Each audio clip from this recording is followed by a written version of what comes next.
Has India just flipped the balance of world politics? For decades, the West, led by the United States and its allies, shaped the global order. But now, something has changed. In Tianjin, China, Prime Minister Narendra Modi stood shoulder to shoulder with Xi Jinping and Vladimir Putin.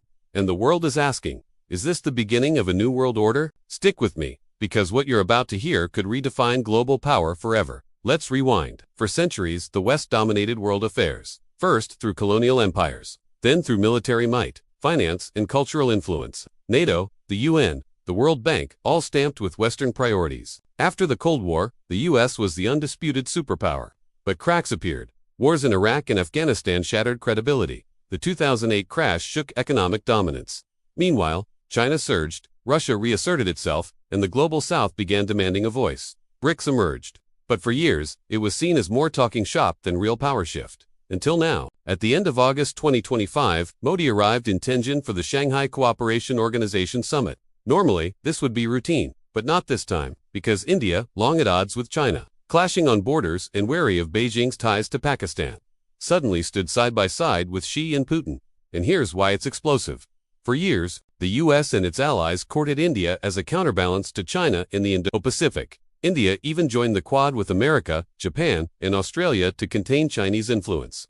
So when Modi smiled and shook hands with Xi and Putin, the West saw something shocking.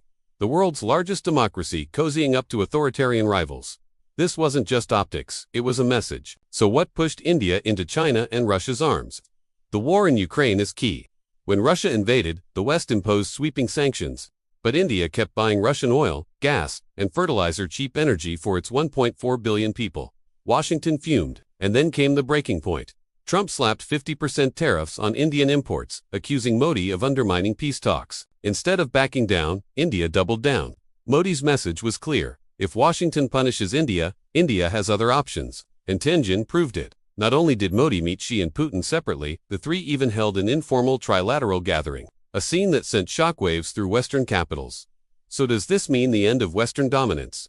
Not exactly. The West is still the biggest economic bloc, still militarily powerful, still culturally influential. But here's the difference. For the first time in decades, nations have real alternatives. They're not locked into Western systems. India's tilt shows that even America's closest partners can look elsewhere if pressured. But this isn't a clean split like the Cold War. Back then, it was democracy versus communism. Today, it's messy.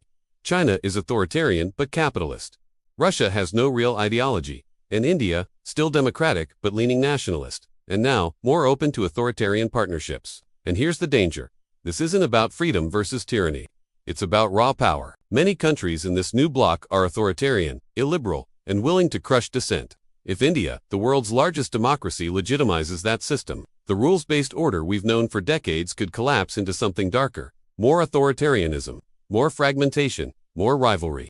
So yes, the West hasn't lost the world yet, but Modi's move in Tianjin may mark the clearest sign that a new world is being born. The question is, will it be a fairer world, or a more dangerous one?